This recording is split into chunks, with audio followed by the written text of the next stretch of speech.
Welcome to our Over the Horizon set review. It's been 3 months since the set entered the format, so we've already seen some of the cards you play, but we'll be talking about all the cards that seem somewhat interesting to us. So despite a lot of the cards in set seeing a splattering of places, there's not a kind of single card that has seen an incredible amount of play. I think one of the ones that's seen the most play is probably Humble Apprentice. Mostly in L plus Thriving Buddling shells. Yeah, so the kind of combination of two cards that like being Wooburg, but don't necessarily have to be Wooburg to get them kind of going is a nice combination. Additionally, they kind of play well together, both helping you cast your higher end spells. Another big upside to it. Fetching lands for Thriving Buddling, pretty useful. So in the 5-color Lone Survivor deck, that kind of combinations saw play. We go into a Maelstrom Elemental or a Grand Smurg. That combination also saw play in 5-color Dreamsight, where obviously Via is the kind of free first mate that you're ramping into.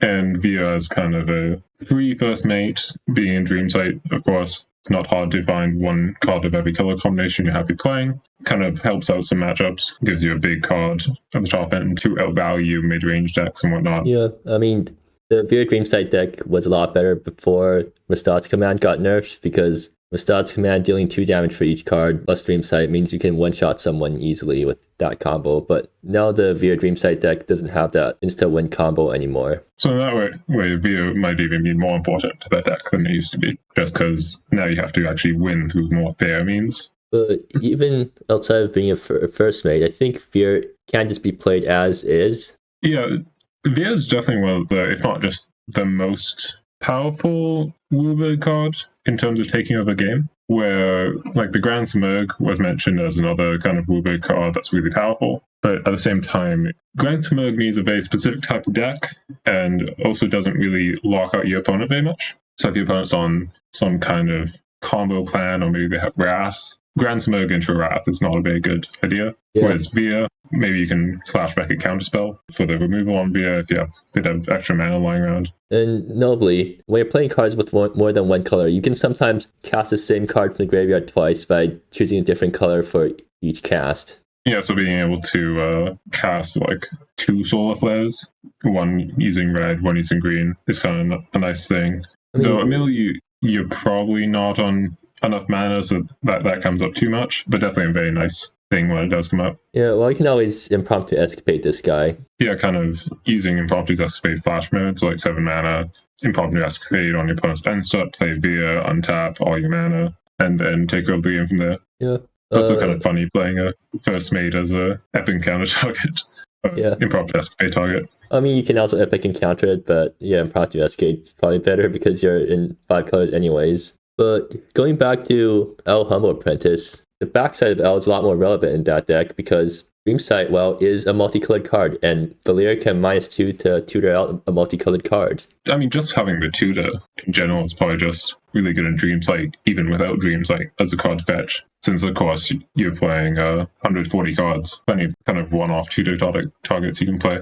And it's also not to necessarily dismiss L in more typical green rampy style decks, since getting access to a Vindicate, or even a better Vindicate, since it's exiled, in what could be basically mono green. I mean, yeah, you need Wooburg, but you're kind of splashing for a couple colors there. Yeah, I mean, you just have to run one of each basic land in your deck somewhere. Yeah. A Vindicate is not a very common green thing, and having this effect on a Civic Wayfinder gives a ton of utility that rampy style decks normally don't have. And this is kind of where it also pairs well with Thriving Buddling, in that you have 2 of your kind of early game, get your mana big cards also do very well in the late game. Yeah, unfortunately, flipping L does not augment the Thriving Buddling, but that's just a minor thing. Another card that saw play in the 5-color Lone Survivor deck is Dovon's Masterwork, which has the property of not being a human. Yeah, being the main reason it saw play.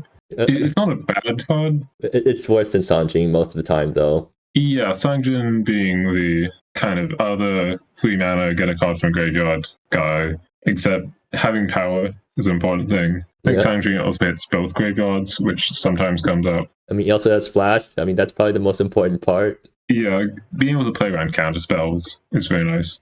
So on the draw, turn 1 dork, your opponent has a counter spell up, you can just pass into it, Sangji on their turn. I mean, technically you can also try to play around counter spells with Dovon's Masterwork by casting it for free, but I mean, how often have you actually cast Dovon's Masterwork for its alternative cost, right? I personally haven't. I think that the one time I saw it come up was kind of questionable keep, where they're stuck on 2 lands. Yeah.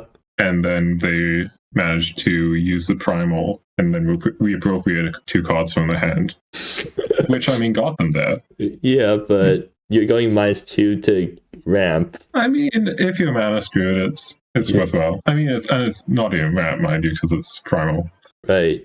Yeah, if you're casting this guys for its alternative cost, something has probably gone wrong, but a decent backup plan. There's like some outside ideas you can kind of mess around with primal with, since it is a free creature that is 3 mana. So if you want to talk about stuff like what lurks beyond, that's technically doable. Yeah, the problem is that primal puts you down a land drop. Yeah, I mean you get the land back with the ETB, but I think kind of maybe a bigger problem is that getting green cards in the graveyard is actually pretty hard, since there's not like there's Abundant Harvest, Journey Begins, but oftentimes those aren't really the cards you want in your rampy style decks. Yeah. So another card that appeared in the 5-color Lone Survivor deck, Graide, Voice of Autumn.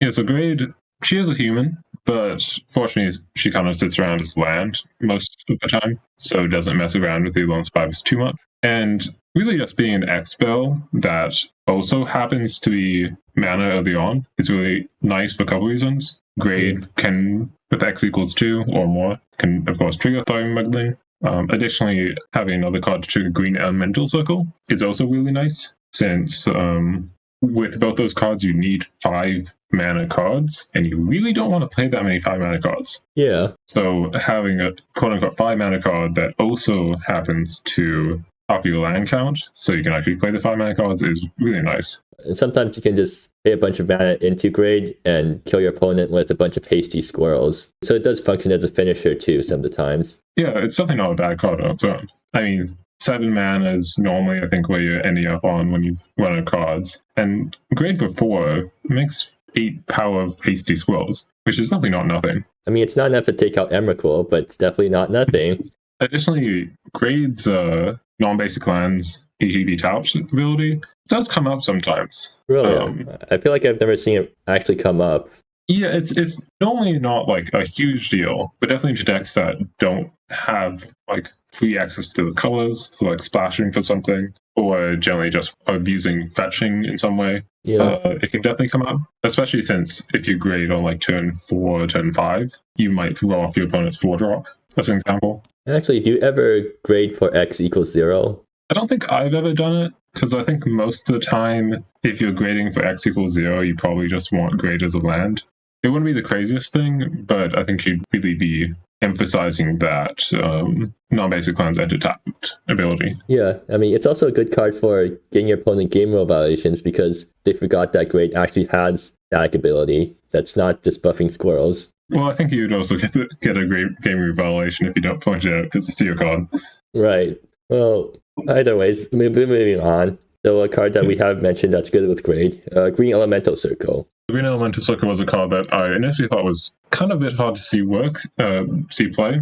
Partly because it doesn't kind of play into the typical ramp curve for like 1, 3, 5 or whatever. So your Recall Forgotten Aeons isn't ramped into by Green Elemental Circle. But at the same time, it is a mana dork that doesn't get hit by removal, which is very nice. And it also turns into card draw later on in the game. There's clearly some power there. And it did actually manage to get to work really recently, particularly with Ranger's Expertise. So Ranger's Expertise makes really good use of Green Elemental Circle. It wants 5-drops. Technically, you can get 2 different things, but oftentimes that's kind of difficult to set up. So a lot of times you just want to get like 5-drop on land, and that can be a Planeswalker as well.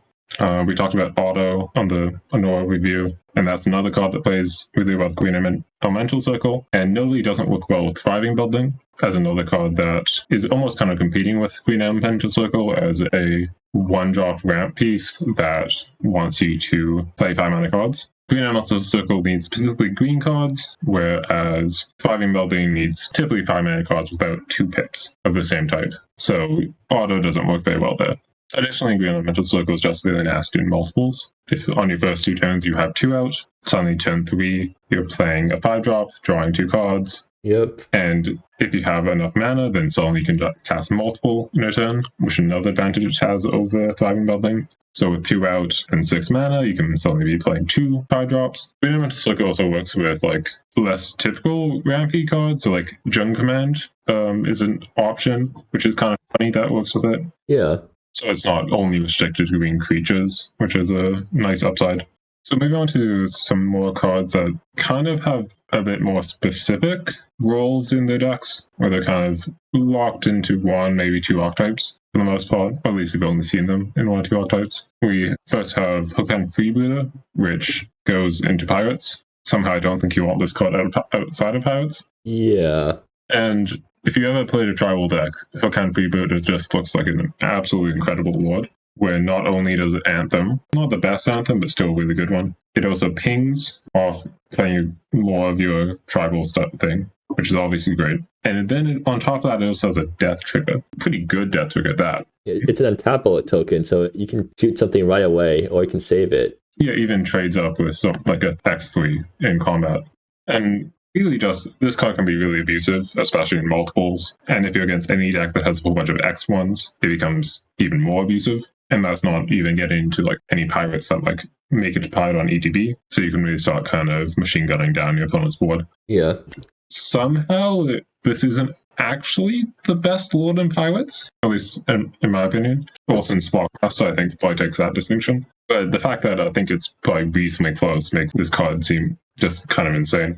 But not dwelling on pirates too much. Moving forward, we have Ameret Hope Knight, which not quite as powerful as the other Ameret, but being full 2 mana cheaper makes it quite a bit more easier to play. So I think it's mainly seen play in decks that play Zareen, so it suddenly turns into a tutor target. And kind of the unique thing about this Ameret as a tutor target is that it has a very powerful downtick to the point where you could basically just call it a spell. Yeah, I mean, it's a War Leader's Helix at worst. Yeah, and even though War Leader's Helix isn't like the best card, having it as an option is always really nice. We're just having that bulk life gain, that big source of damage. You need to kill like an Infectious Ego, or even just kill your opponent. Additionally, the kind of incidental life gain on +1, as well as the just bodies, is pretty nice on Planeswalker, even if the +1 isn't the most impressive. Yeah, because now your chumps also gain you life. So moving forward, we have Justiciar Overseer,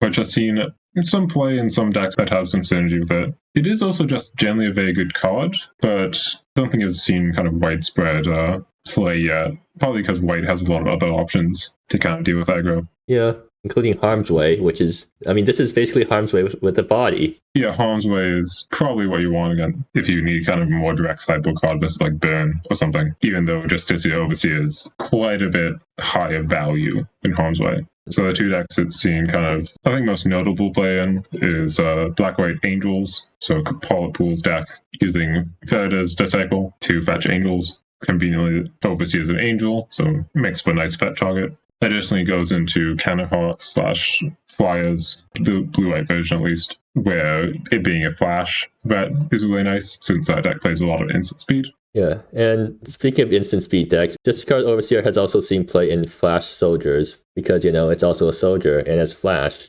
Yeah, definitely fits into that deck very easily. Yeah. I think it's been pretty solid in all those decks, though I don't think it's been too much of a standout card. Personally, when I was playing it, it's something that's like, this is nice. Maybe I'll throw it in a deck if I have like a more aggressive deck. Maybe I want some pressure and also much to do with aggro or burn. Yeah.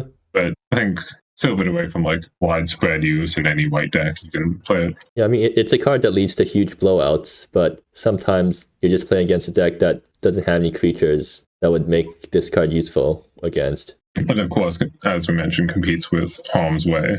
Harm's Way not having 3 and fly attached, but being 2 mana cheaper. Definitely in competition though. Yeah. Another card that's seen good success, but kind of relegated to mainly just one deck, is Secrets of the Coralight Court.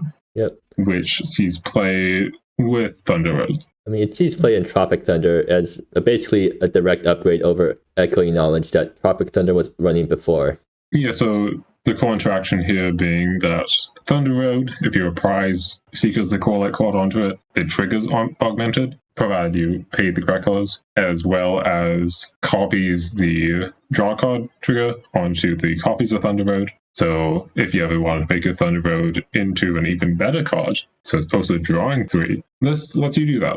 Yeah, and also makes the Thunder Rolls uncounterable, because why not? I mean, you weren't going to counter the Thunder Rolls anyways, because Thunder Rolls already copies itself, but just some extra insurance in case your opponent has 3 counter spells in hand. Yeah, I think the can't be countered part of the card is probably the smallest part, at least from my view, because typically the Thunder Road kind of control decks don't play anything like super vital that must be countered or else you lose in these control matchups. That's not to say it's completely irrelevant, but definitely not a kind of, I'll reprise onto a big win the game card. Haha, my control opponent can't counter it. Yeah, like this card's better than Echoing Knowledge in at least 2 different ways, because Echoing Knowledge is also a sorcery. Yeah, so instant speed over Echoing Knowledge is nice, but at the same time it is only 1 mana, so maybe not as big as an advantage as like a 2 mana card. But if you ever want to bluff Cosmic Sinkhole, or if you're holding Cosmic Sinkhole. Yeah, that's true. There's a nice 1 mana interaction in the format that you can also represent with 1 blue.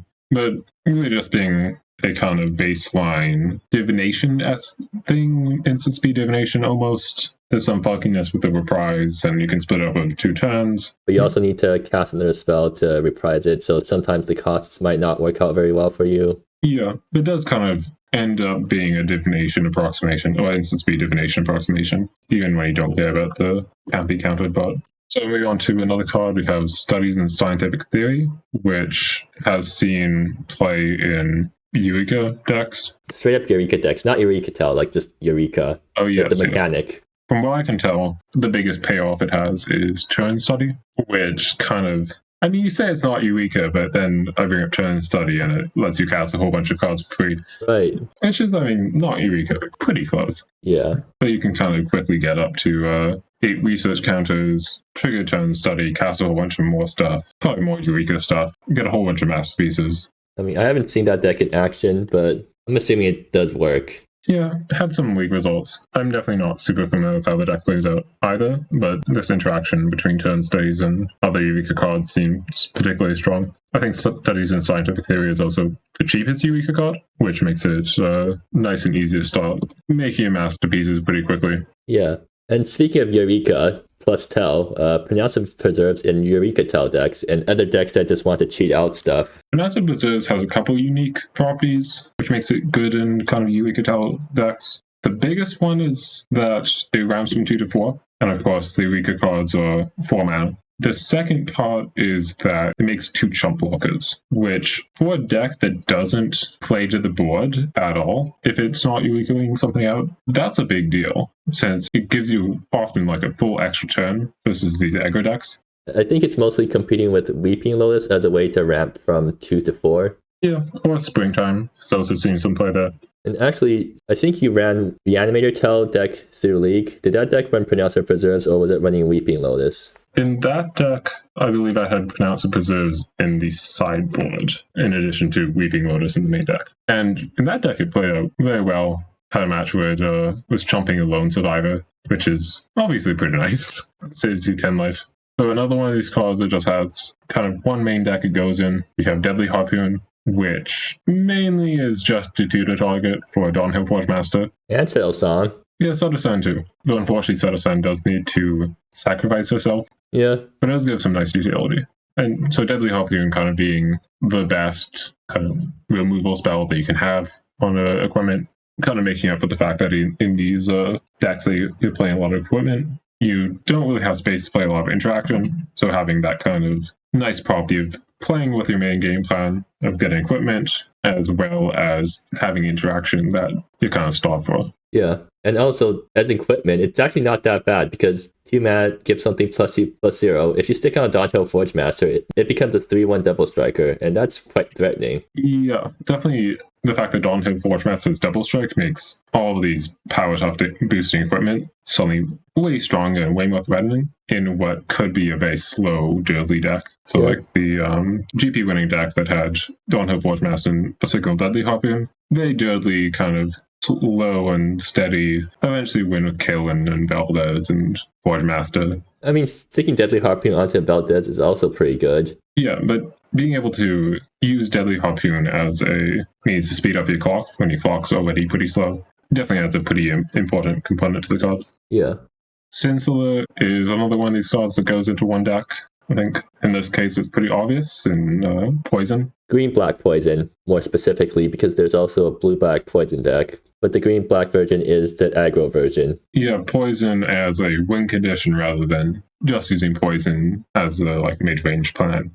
You really want to be getting your opponent up to 7 Poison, playing down the Sinslither, and then just win the game. And green-black actually has a lot of good poisonous 1-drops and 2-drops. Yeah, definitely the 2-drops start getting quite a bit scarier. Soulbreaker as a poisonous 3 plus an edict is just an incredible card. And to back all that up, you have Clutch of the Coil, which is a really good manland in a poison deck. Yeah, it's an absolutely absurd manland if you're able to use the poison, since in kind of normal aggro terms, a single poison counters 2 damage if your opponent's at 20 life. So it's a 1 mana manland that's a 4/1, which is just insane. Yeah. And those poison counters, of course, Sinslither add up really fast, where you don't even need to do the last 3 poison counters if you have one in hand. So Sinslither basically becomes 2 mana win the game if your opponent doesn't kill it immediately. Yeah, it's definitely not an easy card to kill immediately with both 4 toughness and 8 CMC. So dodges Event Horizon, dodges Pithwell, dodges Most Burn. It does die to Outbody and Journey's End, though. Even then, it's pretty likely that those are going to be already spent on your other poison creatures. So chances are Sinslither, if you can cast it and your aggro plan isn't immediately stifled, is probably just going to win the game on the spot, basically. Yeah. So one of the cards I've seen maybe the most success from new cards is Pupil of Lightning. So part of that's just not from it being a great card, and more so that it just slots into a very strong archetype in Prowess. Yeah, and Prowess is the sort of deck that can easily spike wins out of nowhere. Yeah, and admittedly, it's not really that big of an upgrade over Dawnshipper, definitely. Yeah.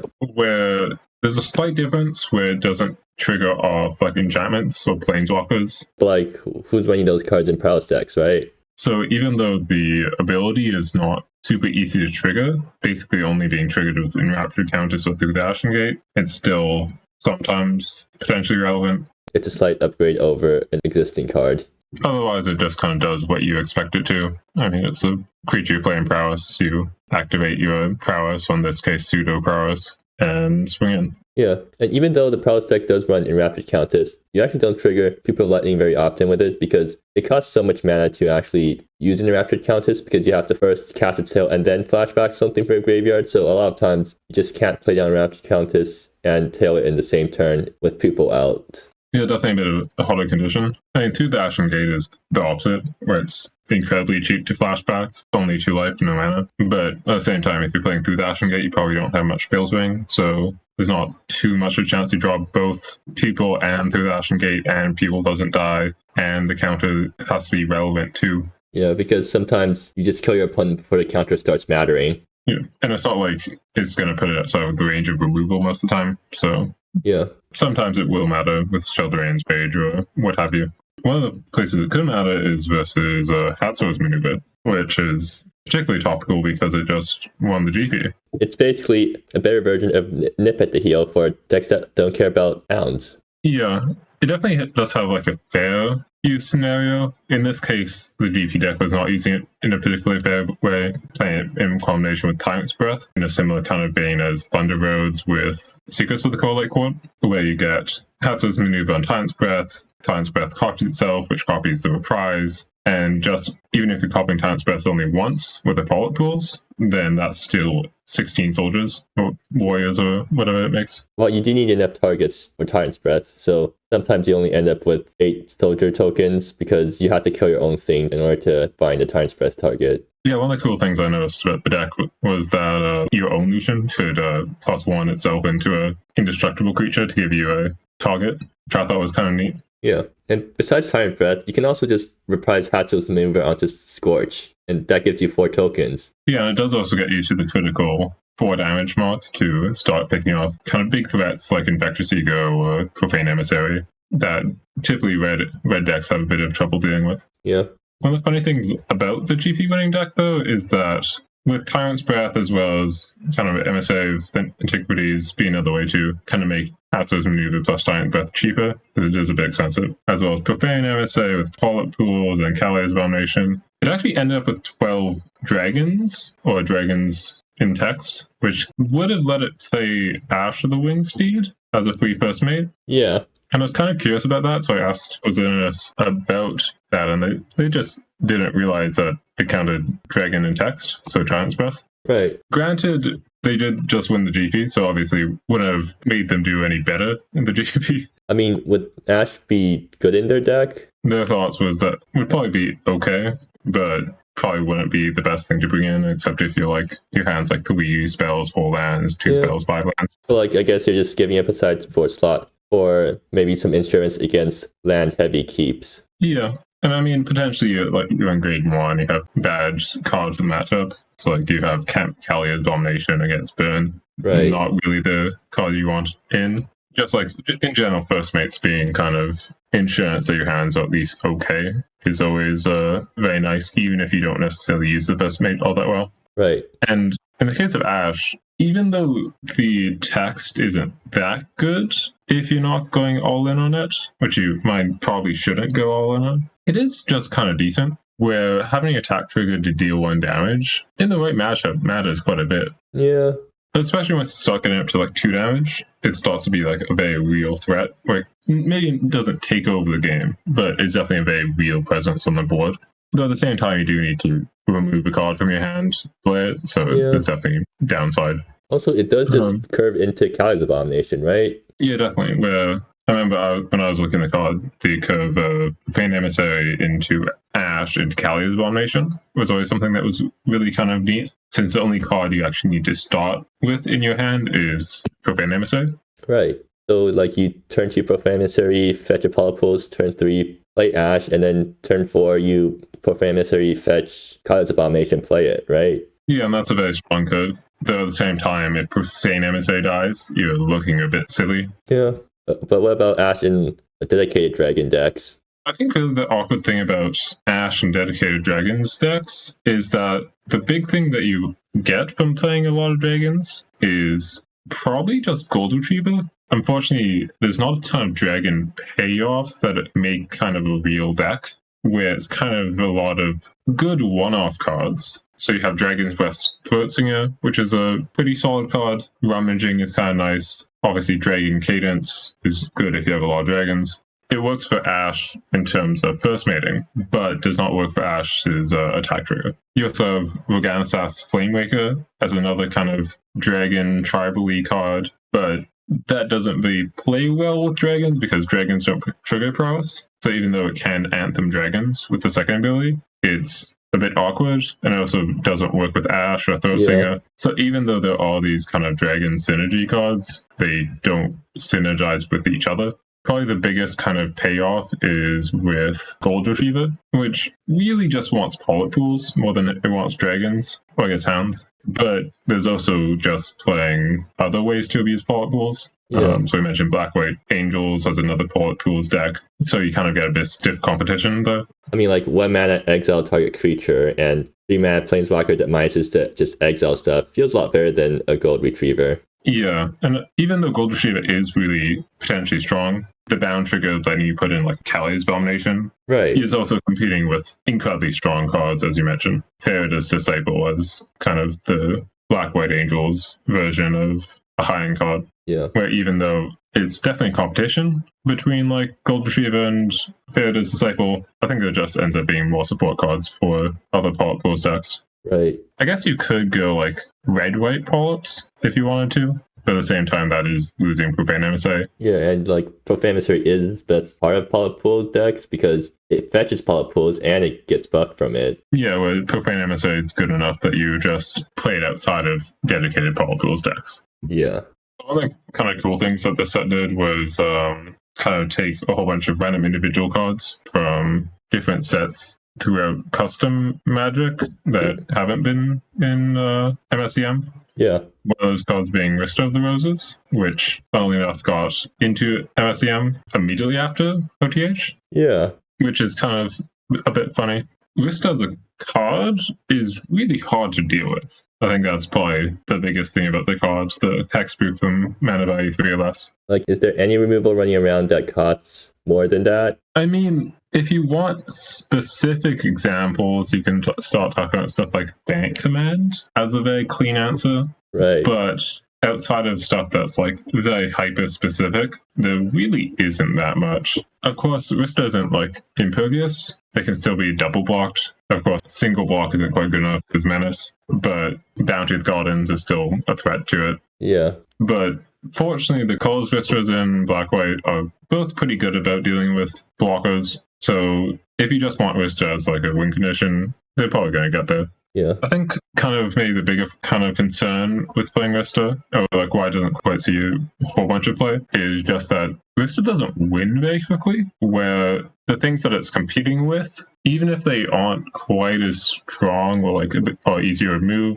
they generally win the game much faster if not answered. Yeah. So I'm thinking stuff like Invectress Ego, that's a big example, Yeah. or just generally Planeswalkers. And those cards actually give you value even if they get removed, whereas Rhysta mostly just dominates the board, so it's not even giving you direct value. Yeah, I mean, it does definitely win the game, given enough time. But kind of the concern is that either your opponent actually ends up finding an answer to it somehow, sending some double blocks, somehow just making the board really nasty. Yeah, or a Planeswalker minus, or just maybe some ability from a creature that costs more than 3. Yeah. And there's also just, in general, the opponent kind of winning the game before you do. Since Rhysta does not prevent your opponent from doing anything, really. Where it will provide a clock, but that's about it. And also, Rhysta is both super color and mana intensive, because you need 4 specific pips to cast it, and then you have to pay for its abilities every turn. Yeah, I mean, fortunately, black and white are really good colors, even without a third color. Where you kind of get the full swath of like hand attack, as well as removal, as well as kind of threats and card advantage. You kind of get the full suite in black and white, which isn't quite as true in other color combinations, like red-white as an example. Yeah. You definitely can splash like a single card outside of your colors. So like Dawson would be a common choice, Kalen. Since 1 pip isn't too bad, you definitely don't want to be playing like islands or mountains, but probably not that big a deal. But I think in general, Rhysta kind of succeeds as a 4-drop that will eventually win the game, no matter what your opponent says. But unfortunately, it doesn't really stop your opponent from winning the game. So it's kind of relegated to more specific decks or maybe sideboards. Yeah. Another card that got pre-released, though not actually from this set, got pre-released from this set before this set, if that makes any sense. Well, yeah. Is Roggar the Furious, which got released in kind of the wildcard set of cards that didn't quite make it into MSCM, at least not the first time around. So Roggar has seen some play, although I think most of the experimentation was done right after it got released in the wildcard, before Over the Horizon officially joined the format. Yeah, that sounds about right. I think Roggar's play has definitely been a bit diminished by the fact that Rapacious Rattler exists. Yeah. Which is especially awkward considering Roggar's, I think, most common mode is the 2 damage, which means that if you just want that 2 damage mode, you're probably better off with Rapacious Rattler, provided you can cast Rapacious Rattler, of course. Yeah. And I mean, Roggar's other mode, which is making 2/1/1s, gets wrecked by Rapacious Rattler, funnily enough. Yeah, and that is definitely a more unique part of Roggar, making the 1/1s, which does give you a bit of a wider board. The unfortunate thing is that, generally speaking, red isn't the best at using tokens. And I think a lot of the kind of decks that do abuse tokens don't really want a 3-drop, which is a bit unfortunate. Of course, Roggar can activate the abilities more than once, but I mean, like, how many times have you actually seen someone activate Roggar's abilities? I think once or twice. Though really I haven't seen Roggar play that often. But I think really just kind of the gap between Roggar and Rapacious Rattler makes Roggar a bit awkward. Also just kind of the power of red 3-drops in general, since Roggar is competing with like MSA Antiquity as well, and like Ninhasia if you can afford the 5 mountains. Intrepid Captain if you want more creature tokens. Intrepid Captain is definitely a way to win the game very quickly and get a bunch of tokens. So there's just a lot of competition in that 3-drop red slot that Roggar does not appreciate whatsoever. Yeah. And I mean, worst case, that thing's a Fire Imp, and Fire Imp isn't really a constructed playable card. I mean, Fire Imp is definitely better than people give it credit for. Really, just anything that can do an FDK impersonation is going to be better than anyone gives it credit for. Yeah. But yeah, I think it's in a bit of an unfortunate place. So a card with a bit more of a unique role is Gate of Realms, in that it has a fairly efficient ETB of fetching any land, as well as a pretty decent activate ability once you start getting into the long game. And both those abilities fit very well into Heart Attack, where obviously the ETB can fetch Hot Zedina, kind of the key card in the deck, was named around. And the activate ability, of course, has a similar condition to Hot Zedina, having different lands, and also makes good use of the mana from Hot Zedina, so you can kind of more comfortably go into late game situations. And notably, Gate of Realms is also colorless, so in a 5-card deck like Heart Attack, it means you're less likely to not be able to cast this due to color concerns. Yeah, being able to play fixing very naturally in a deck is always very nice. So that's another big upside to L, in that your fixing just comes very naturally on a card that already has upside. And also, the Heart Attack deck that Pipsqueak ran also had Abrupt Duplication. So Abrupt Duplication targeting Gate of Realms lets you fetch a land with a different name. Gate of Realms can definitely fetch more things than just Heart of Xena. Mewgate is definitely a really nice card to be able to fetch. Yeah.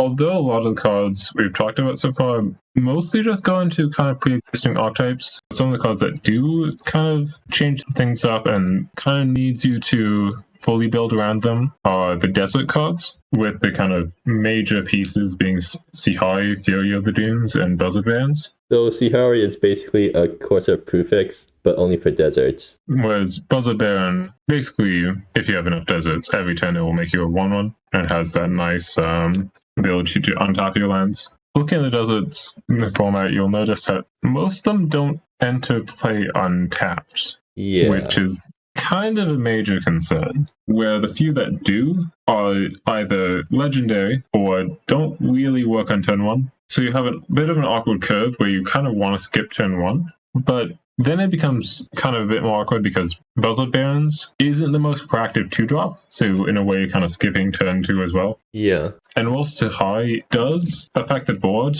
in a fair way with the -2, playing a Shark on turn 3 is definitely not the most aggressive or proactive thing you can do, where it definitely won't stop most of the aggro decks running around the format, as an example. So I think, at least from my view, the more natural thing to do with deserts is just not go all in on them. Kind of abuse the fact that you only need one desert for Buzzard Barons to work at good amount of effectiveness. But then Sahari, I mean, you need a critical mass of deserts to reliably hit with Sahari. Yeah, I think that's kind of an unfortunate part of it. So maybe you just don't run Sahari. Yeah, maybe. Though Sahari is really nice, so maybe it is worth going all in, even if your mana ends up being a bit awkward. Yeah. A card that has seen a good amount of play, though in only one archetype, is Mawdryk's Harrier, which goes into Elves, pretty obviously.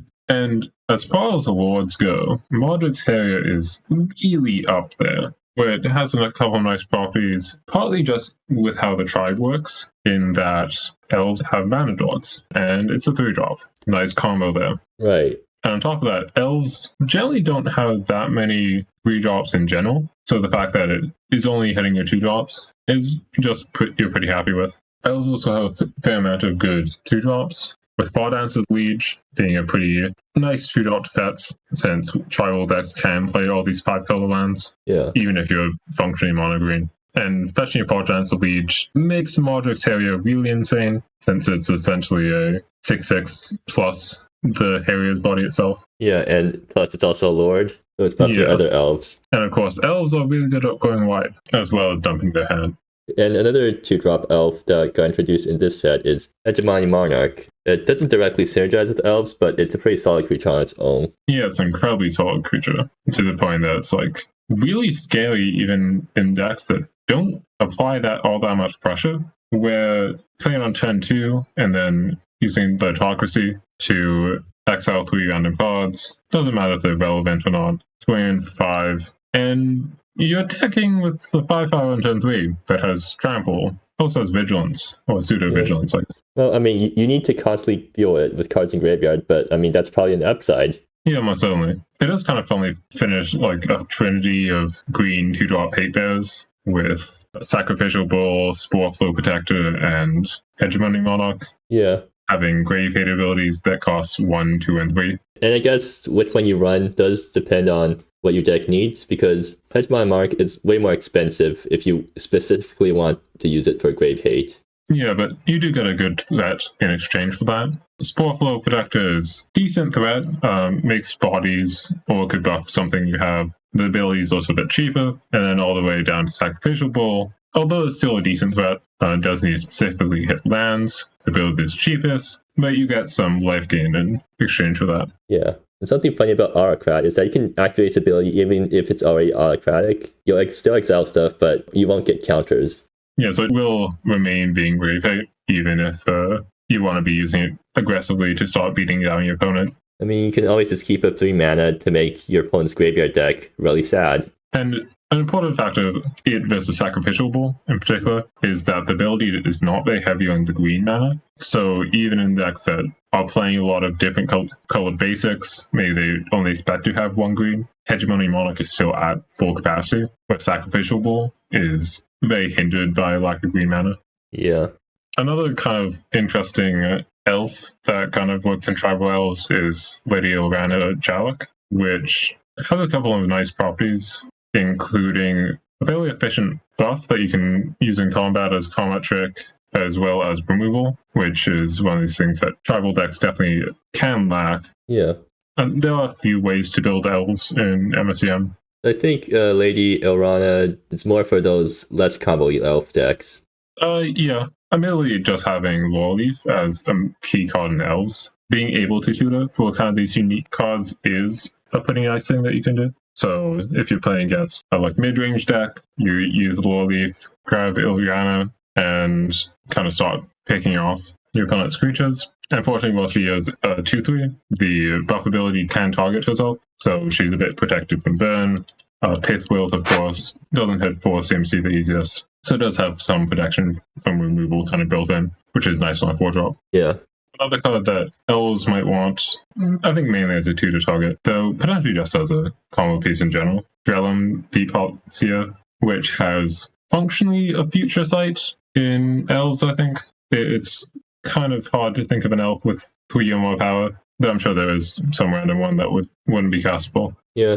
Does mean that you get bricked by Laurel Leaf. That is true, though at the same time, Laurel Leaf does unbrick you. The first mode, letting you play an additional land off the top. Second mode and third mode, tutoring. Yeah. So that's shuffling. So Drelum is definitely a very effective way of using a lot of mana, kind of vomiting stuff onto the board. It is also potentially playable outside of elves, just as a kind of card advantage engine. If you do randomly have a lot of creatures with the condition met. Unfortunately, it does kind of interact a bit poorly with Endless Helpless Souls or Theocracy, which are often 3 dots played. Brothers Reunion, that's another one. But it's probably still playable despite that, if you have the right deck for it. Or maybe there's some random reason that you don't want those cards. Since it is creature card with power 2 or less, it doesn't care about the mana cost. Right. So maybe a bit away now from cards that have seen play. We have a bunch of kind of random cards that are decent, probably not strong build rounds, but definitely are playable if you're in a deck that wants the effect. We'll start off with Losing My Religion as kind of a neat removal spell. So, I mean, it's Swords to Plowshares if you orchestrate it. Or actually, it's better than Swords because it hits Planeswalkers. Yeah, just having 1 CMC removal that hits anything, including walkers, is a very nice thing about this card. It is a bit awkward sequencing-wise, and since, of course, you can potentially get blown out if you try and do more cheeky things with it, or earlier on in the game, for example, if you try and orchestrate it, your opponent might just not have any creatures by the time you want to cast something, so if you want to cast it preemptively. Alternatively, you do need multiple spells to get it off of orchestrate. I mean, if it's the only card in your hand, then probably do have enough mana to just hard cast it. Yeah, that's true. But at the same time, it is kind of competing with enough stuff that maybe the kind of awkwardness around Orchestrate needing another spell cast. So you kind of want to be playing with other cheat spells, and then you need other cheat spells in your hand to kind of make full use of it. Does make it a bit awkward in comparison to something like Journey's End, which always is going to be instant speed and will always work, or Event Horizon as another kind of option. Yeah. But if you do have a good amount of cheap spells, maybe a bunch of cantrips, then definitely worth considering. So a few white cards that have a bit of difficulty being worked around is Slaffield, Workcaller, and Nobility, in that they both want conditions that are a bit hard to fulfill, though they also look kind of easy to fulfill. Where Slaffield Workcaller wants you to be on a lot of enchantments, but also still have enchantments in hand to buff up its own auctions. And Nobility wants you to get in Graveyard, which sounds really easy, but you're on white. I mean, how much discard is there in white anyways? Well, if you are looking at mono white cards, there are exactly 3, and only one of them causes you yourself to discard. Ah, wonderful. So if you're looking to discard Gallantry, you're going to be looking into another color. Or colorless. I mean, Darna's Grimoire exists. That is true, but unfortunately it doesn't have much synergy, and you probably don't have a ton of other things you want to discard. Yeah.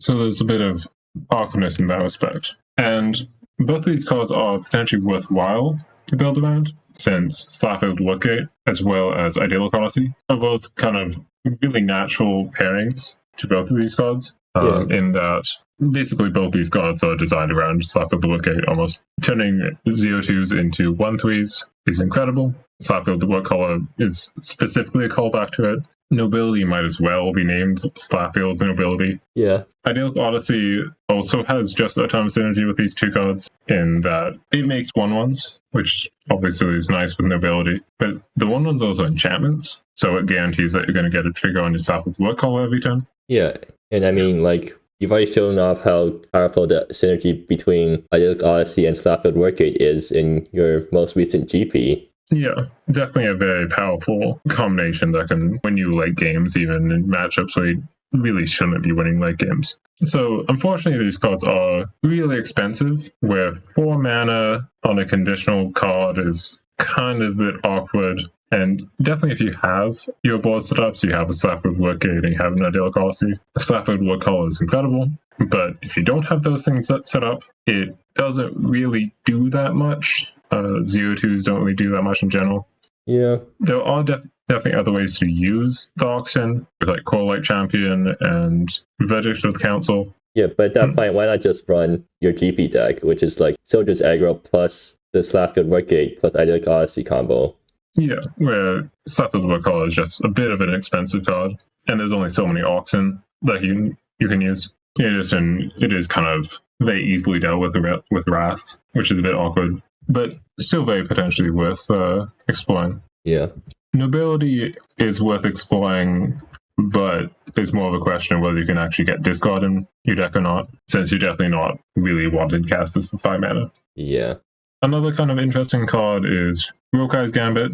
And, well, this is a very interesting effect. We already kind of have one of these in the format with Social Graces. So, really, this is kind of Social Graces 5/8. Yeah, and I feel like this is just a lot worse than Social Graces because the real appropriate cost isn't actually trivial. Because with Social Graces, you can just cast this turn 1 with nothing in your graveyard if your opponent fetches or something. Also, being a sorcery is a bit awkward in some decks. Again, you can't respond to your opponent's fetches this way. So you do need to be proactively triggering the bleed. It does still do all the kind of neat things that Social Graces does do, even if it's a bit on the slower side compared to Social Graces. So getting additional prowess triggers. The problem with using this to trigger prowess is that you need to hit your opponent first in order to get them to bleed. And, your prowess creatures, they want spells cast pre-combat. Yeah, I mean, you definitely can be using Burn pre-combat. I mean, same problem kind of exists with Social Graces. Yeah. But then again, Burn doesn't work really appropriate. So a kind of harder condition than Social Graces. And is the kind of question of, do you actually need Social Graces 5/8? The answer is no, you definitely don't. I think most Social Graces decks do run too many Social Graces already. Yeah, it's definitely an awkward card in multiples, where it kind of makes mulligans a bit difficult. Since if you have a hand of like 2 spells, 3 lands, 2 social graces, that's just a really awkward hand because you don't know what social graces will draw, or if you can even cast the social graces necessarily. I mean, this is even worse than social graces that way because you need to reappropriate blue to cast it, and you're going to run out of reappropriate field really quickly if you're doing that. Well, it does look at 2 cards, so if you just are hard casting it, it's definitely not as quite as bad as social graces. I guess. But overall, kind of needs a deck that really abuses social graces so much that it needs 8 of them, which is definitely a pretty tall ask. Yeah. Another one of these free cast spells is Orodu's Consumption, which, while the condition is harder to meet quickly, it is just kind of worth doing, I think. But if you're already in the deck for it, I think this card should probably just be in your deck, or at least in your sideboard. I mean, I think this card did see play in the Salt-type pressure decks, and that deck ran a lot of ways to quickly mill itself in order to enable pressure. One of the problems with reappropriate is that it will turn off your own pressure, so if you have more than one of these guys, then suddenly it becomes really annoying to work with, and if you have any other cards that care about having pressure, then also it becomes really annoying. Yeah, this is definitely not a card you want 4 of, regardless of how good it is, just because it does take some time to activate, and it does, as you mentioned, kind of have some anti-synergy with graveyard cards. Yeah. The good thing about it, or at least this member of the cycle, is that pressure and reappropriate have a nice synergy together. So unlike Rokai's Gambit, where the bleed and the reappropriate are very different conditions, this is basically just one, where it's really just having pressure. Also, this thing being sorcery speed instead of instant speed is also annoying. That is true, but that's the price you pay for free stuff. Yeah. Kind of card that goes pretty directly into a deck if you want it is Brightflame Phoenix, which if you've ever played Burn and drawn too many lands a couple games in a row, you might be very inclined to play this card. I haven't seen any play so far. I think that's more so just other people not knowing about it, or just not quite being efficient enough. Yeah, I mean, like, how well does it compare with Burn's other 2-drop? Practically speaking, this isn't really competing with the 2-drop slot, because it's basically a burn spell, where really what you want this to say is 2-mana Lava Spike Retrace, which I think would definitely see play in Burn, since Burn is definitely not the best user of its 3rd and 4th and 5th lands. Of course, the other problem is that this thing dies to removal, so it allows your opponent to use the removal to save their life total, whereas normal lava spikes don't allow that to happen. That is true, though at the same time, they're trading removal for your lands, so I don't think that's too much of an uneven trade. Yeah. Since, really, if you're retracing this at all, I think you're pretty happy about putting this in your deck. I mean, Brightflame Phoenix, again, it gives a late game plan to burn decks, and previously burn decks have looked at using cards like Mindstorm's Eye, or Flamecarl's Command, or Find Greater Purpose in order to keep going after they start running out of steam. So this could be another card in that sort of vein. Yeah, definitely. So a card that was kind of hyped up, I think, going into this set was Merciless Shieldbreaker. I mean, look at it. It's like an Infectious Eagle, right? It looks amazing, doesn't it? Well, it got really hyped up because I think it was really scary over in Revolution. So it even got changed to 3 counters, I believe, prior to being introduced to MSCM. Yeah. And this card is, unfortunately, I think, just not really good enough for this format. Darn. Since, as you mentioned, Infectious Ego is kind of the big 4-drop that's being compared to. And I think it just kind of loses that comparison. Something that you don't really realize until you actually play this card against someone is that they can put counters on fetch lands. And like that's just really bad for you if that happens. Yeah, fetch lands, but also just in general, if a counter is put on a creature, like creatures don't really last that long. And if there's a creature that you're specifically that they're willing to put a counter on, then they can just attack with it, and you don't really want to take the damage. Right. Another comparison to Infectious Ego is that it doesn't have lifelink on your way to save you. Yeah. So even if you manage to get a counter on like a Profane MSA or whatnot, it's gonna hit you twice before the counter blows it up. Right. But one place where Merciless Shieldbreaker does win over Infectious Ego is if you get it out on turn 2. Yeah, if you can get it out turn 2, it is incredibly nasty, since it doesn't have that same kind of opponent protective line that Infectious Ego now has. Well, I mean, Infectious Ego didn't used to have that, and it did similarly disgusting things back then, so maybe Merciless Shieldbreaker will be able to revive some of that. Yeah, it does give you some time to use your land or whatnot before it gets blown up to the trigger, so doesn't like mana through the opponent quite as quickly. But if you can get it on turn 2 or turn 3, that's definitely an area that it shines compared to Infectious Seeker. So if you're wanting to, say, play 2 rituals and get out, that's definitely something you can do.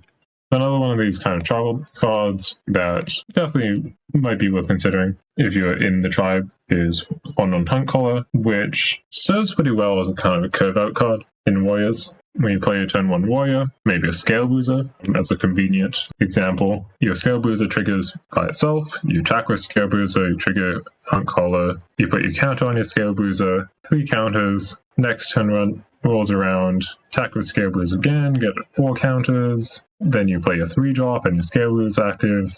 Yeah, that sounds pretty good. So yeah, if you're in Warriors, maybe consider this card. Also gains you some life. Yeah. Which is nice. You're not running any other harmonized cards, right? I would be a bit surprised if you were. That maybe there's some random thing that you can play, maybe an arcane saxophone. You get your warriors to also play the sax. I mean, definitely kind of styling of the opponent in more ways than one, if you manage to do that. Yeah.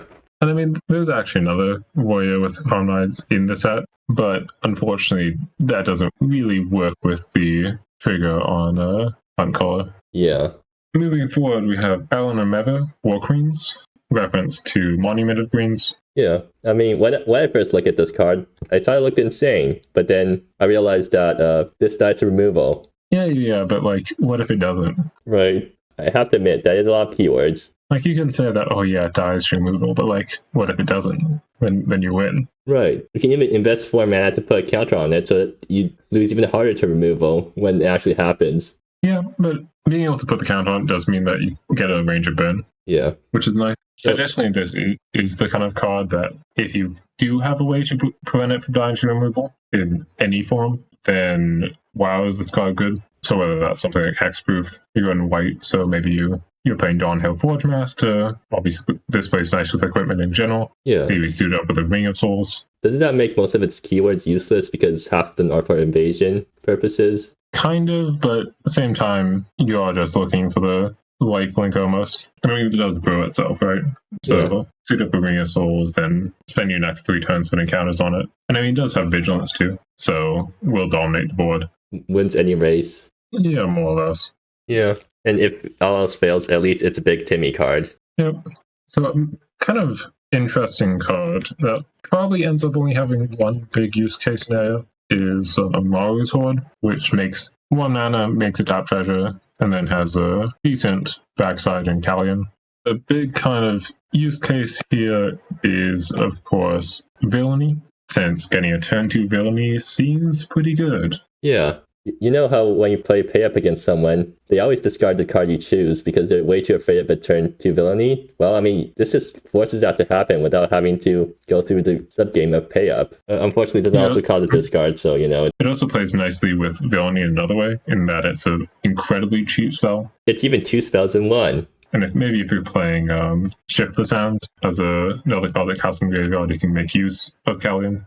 Additionally, Mars Horde also kind of in this villainy vein ramps into 3 chairs, which is another very powerful card advantage tool. Unfortunately, that also means that your opponent can give you Maru's Horde off 3 chairs. That's true, but it's not the worst card to get off 3 chairs. It does have Callion in its backside. It does make sure you're using all your mana efficiently. And creating a tap treasure token doesn't look that assuming, but you all know what Ready for Anything did, and it even got nerfed afterwards. Yeah, admittedly, this is a bit of a different case, since Ready for Anything does a lot more than make a treasure token. But in terms of having strong starts in decks that can make use of it, Villainy being the obvious example here, though you can, of course, start talking about stuff like Dawson as another card that might make use of this. Yeah, even mana fixes for Dawson. And it's definitely not the craziest thing to manage to make use of Callion. And since Callion is a pretty strong trigger, if you do have stuff to cast from a graveyard.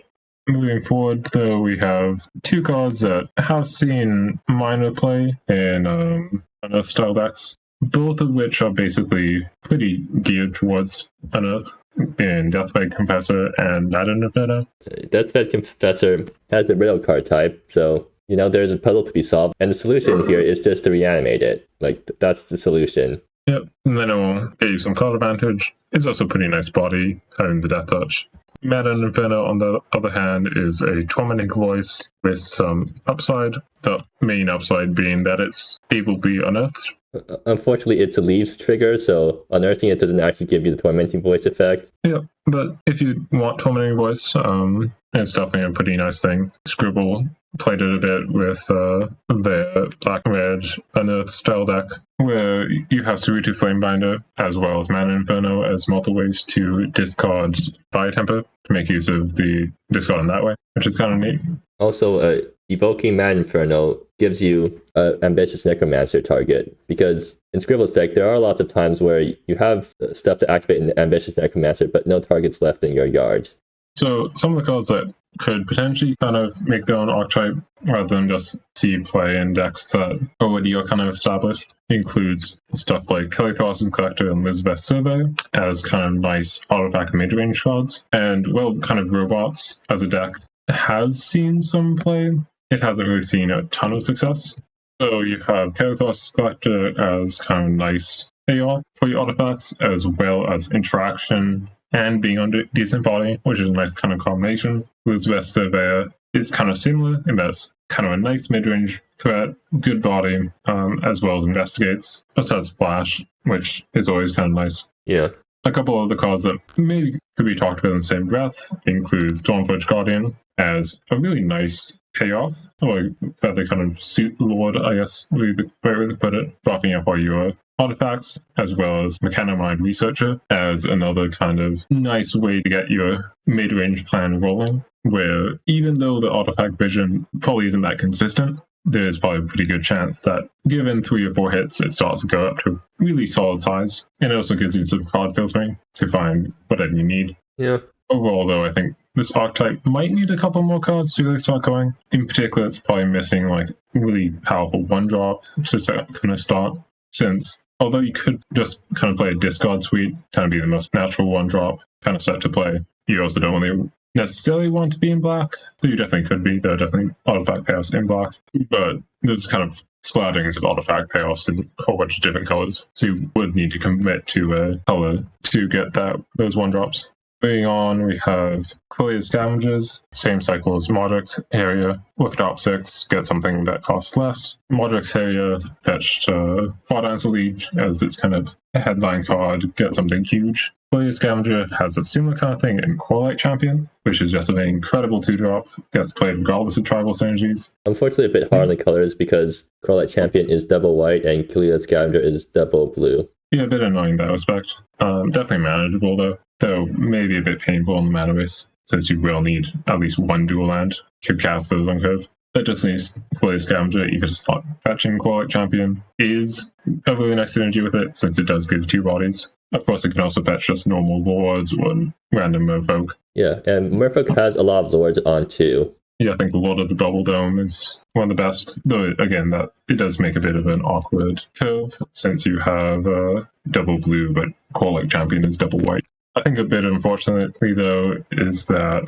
Merfolk don't really have quite the same headline cards that like Elves do, or Pirates do. So maybe still waiting for another couple cards to make the deck kind of function at full capacity.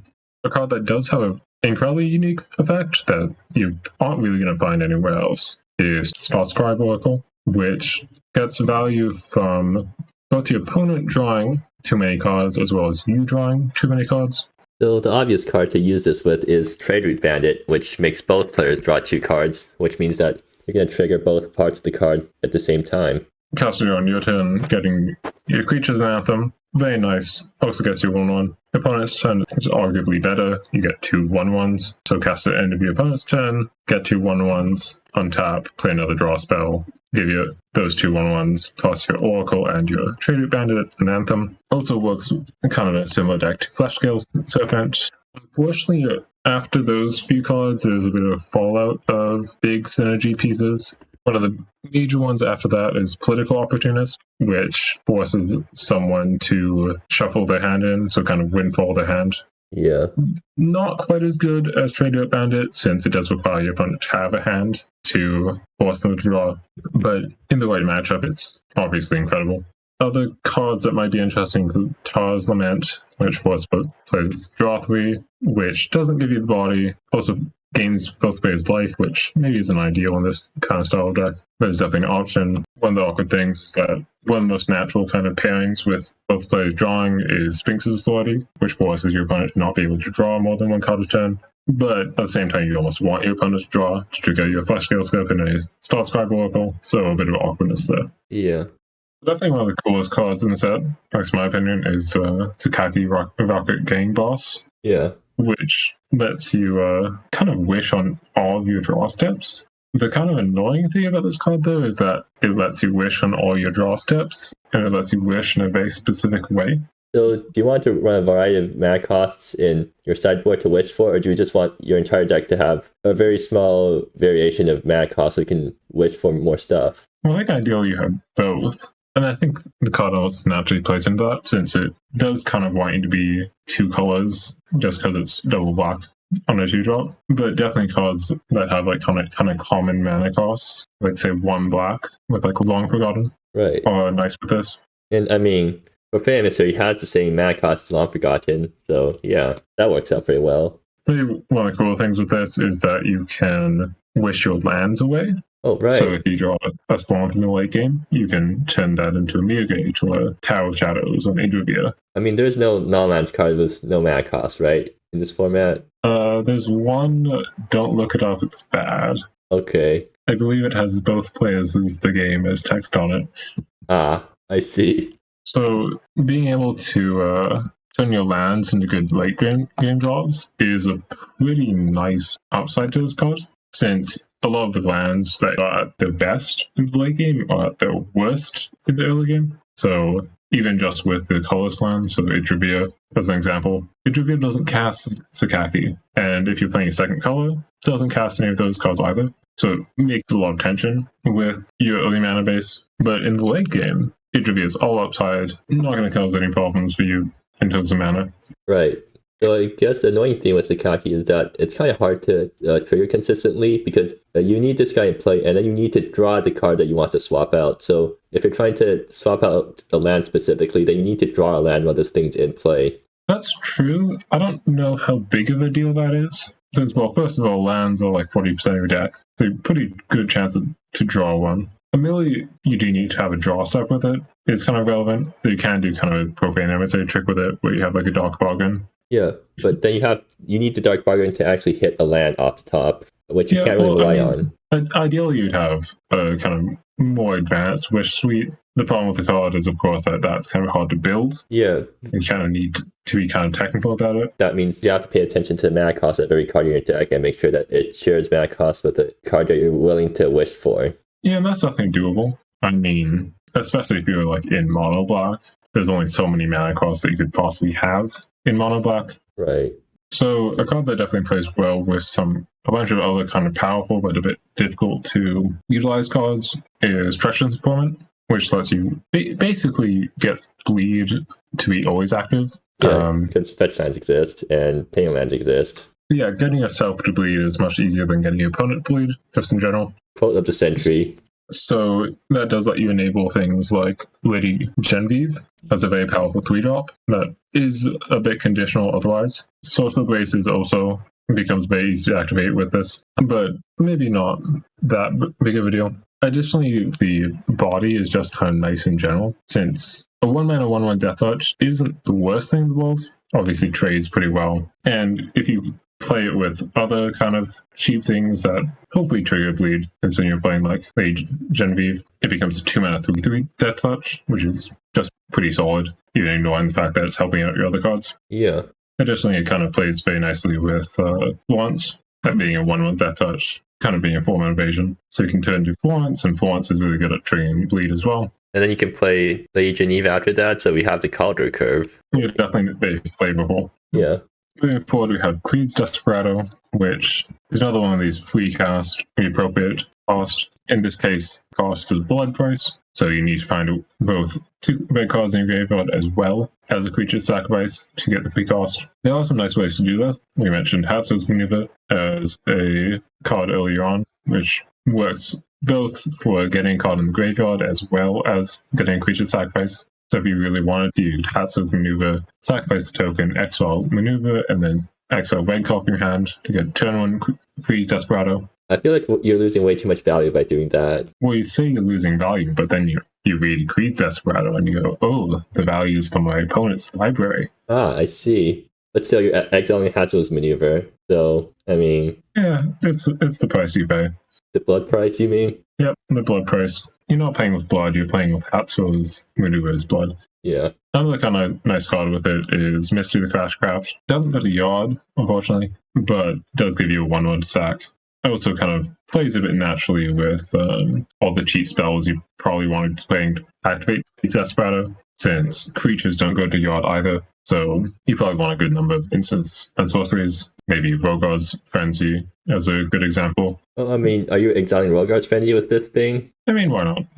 Roggar's Frenzy is expensive. Yeah, but you're losing out on so much value. But you're gaining so much value from the attack trigger. Right, so you're just value neutral in the end. But you're also getting in points of damage, and you can start leveraging burn, or potentially delivering your opponent's deck, just because your opponent's deck, chances are, considering you're kind of in a bit of an all-in strategy if you're talking about this stuff, is probably better than what you're getting. So your opponent probably has much more sophisticated cards than your random Scorches and whatnot. Yeah. So potentially you could start playing a late game if you had a Walker or whatnot. Yeah. Another kind of cool, almost all-in combo card is Steward of Empire's Cradle, which is mainly relevant for its interaction with Theocracy, since it can both fetch Theocracy as well as give Theocracy double triggers. It does require you to find an artifact, though that's doable with like rare lines, that maybe not ideal. But just in general, that kind of 2-card combination is pretty strong. It is a bit undermined by how good Brothers Reunion and Endless Helpless Souls are.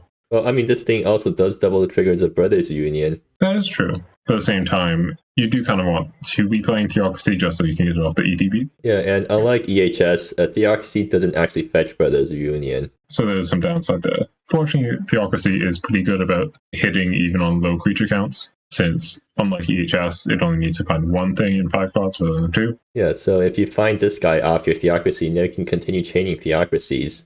Moving forward to what might be my favorite con set, without much reason behind it, is Encyclopedia, which is kind of a bit of a funny card because it is, at its core, a 3-mana 5/5 that kind of draws you cards for weakening itself, which is just a solid card by itself. But it's also kind of funny because of how it interacts with the archive. Since if you really want to, you can start getting ideas like Imagine, where you take your entire graveyard and put it into the Encyclopedia's library. Well, imagine a 3-mana 20/20.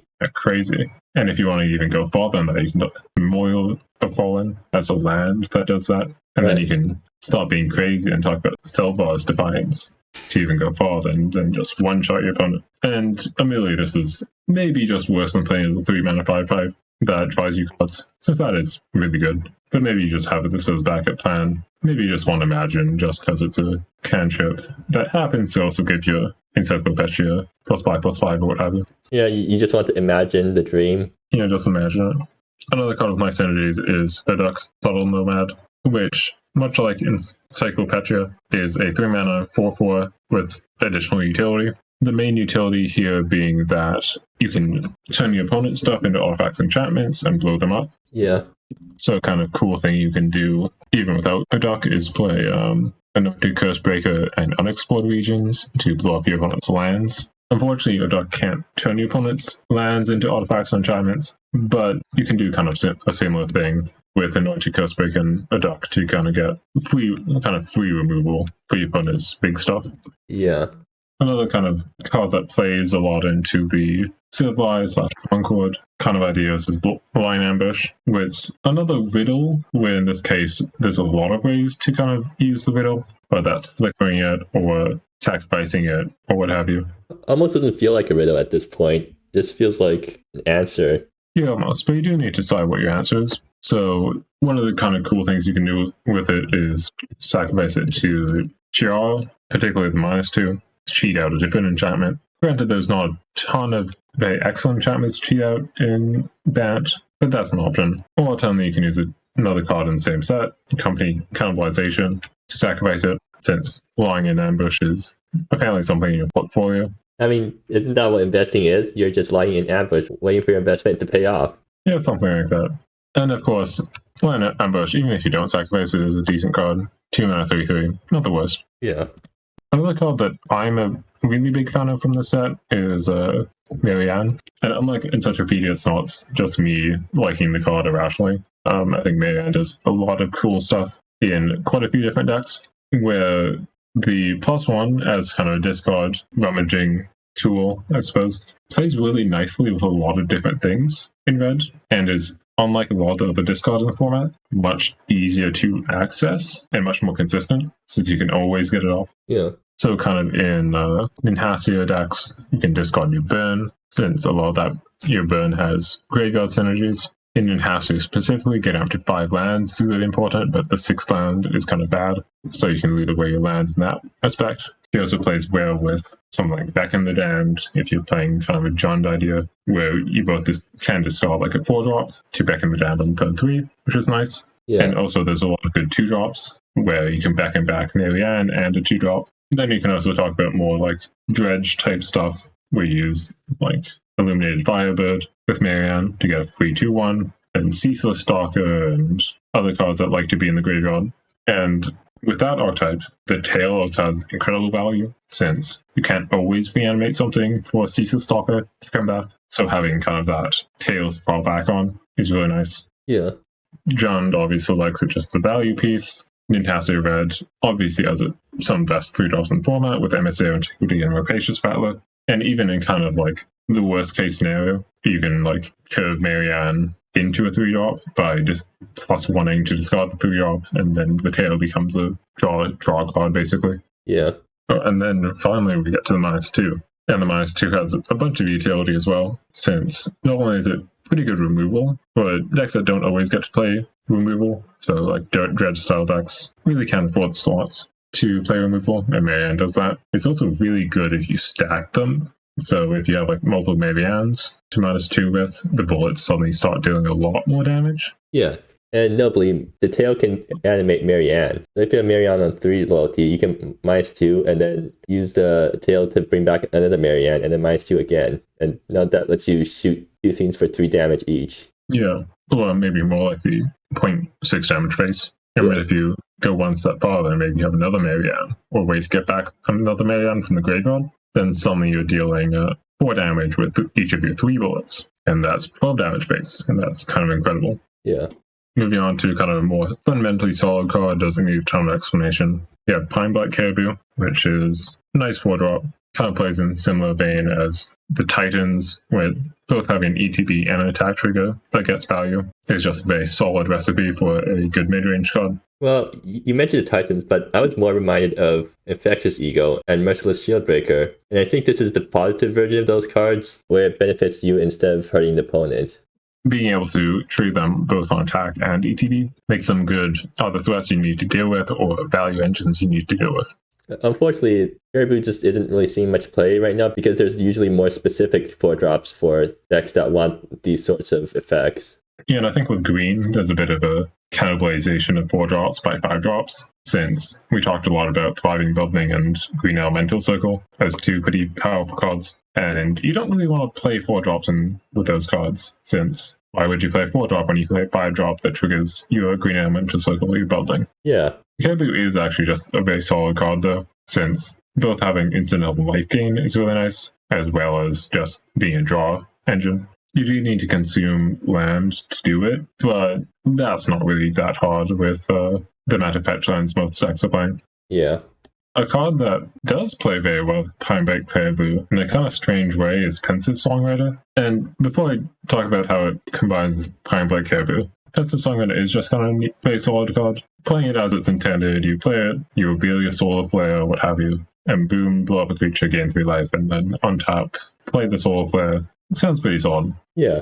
But you can do much crazier stuff than that. I'll particularly focus on 3 cards here with What Lurks Beyond, Back in the Pack, and Audience Invocation. And these cards kind of break this card wide open in a way that's maybe it's kind of expected if you read these cards. Obviously, playing Pensive Songwriter and revealing any of these quick 3 cards makes for a pretty strong turn. Yeah. What Lurks Beyond getting any 4-drop, so Pine Black Caribou being a solid option. Infectious Ego is the thing you'd want to grab, but unfortunately it's in black and these cards on Rogue, so... And also, Infectious Ego isn't as good on early turns because your opponent might not have enough things to sack. That's true. Back in the pack, Samly, pretty good. Unfortunately not the best 2-drops in Rogue, but there's enough options, and just getting 2 of them is really strong. So, like, you get 2 Wardens of Silence, draw 2 cards. That's pretty decent. Yeah, which isn't bad. 2 O4s is also pretty good in some matchups. And Oddie's Invocation gets you to 4, which isn't bad. Play your Conjure Realities, play your Shield Breakers, play your Caribous. Yeah. But you can be way more degenerate than just doing that, since, first of all, Oddie's Invocation doesn't need to be Reveal or Songwriter. You can also just orchestrate it, or alternatively, if you want to turn 2 Songwriter, you can play Oddie's into Songwriter. Yeah. And then you reveal what lurks beyond, and then you sacrifice your Songwriter, and then you get a Merciless Shieldbreaker on turn 2. See? That's why we mentioned turn 2 Merciless Shieldbreaker earlier. And of course, mind you, you can also turn 2 Shieldbreaker off a Dork into Songwriter, so that also works. Yeah.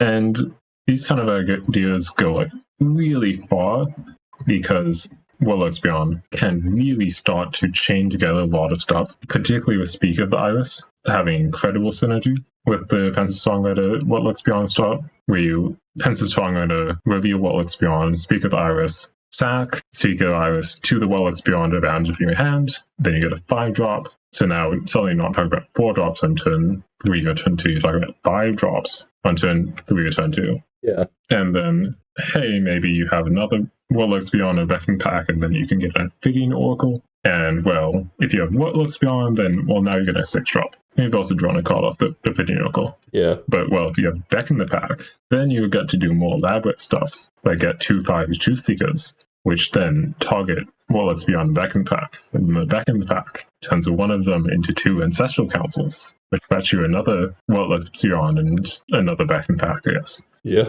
And then the first Truth Seeker flashes back the What Lurks Beyond, which gets back the Fitting Oracle that you just sacrificed, which then casts the What Lurks Beyond that you just got, which then gets you a 6-drop. Or, you can just spec it into 2 Merciless Shieldbreakers. That also works. Yeah, definitely works that way too. I mean, if you can manage to not sacrifice your Speak of the Iris, so you have another 3-drop in play, then the Speak of the Iris can What Lurks Beyond on your other random 3-drop, which gets a Fire Truth Seeker, which gets you a Fitting Oracle, which then beckons the pack, potentially, which gets you 2 Shieldbreakers, and the Shieldbreakers by haste. Yeah.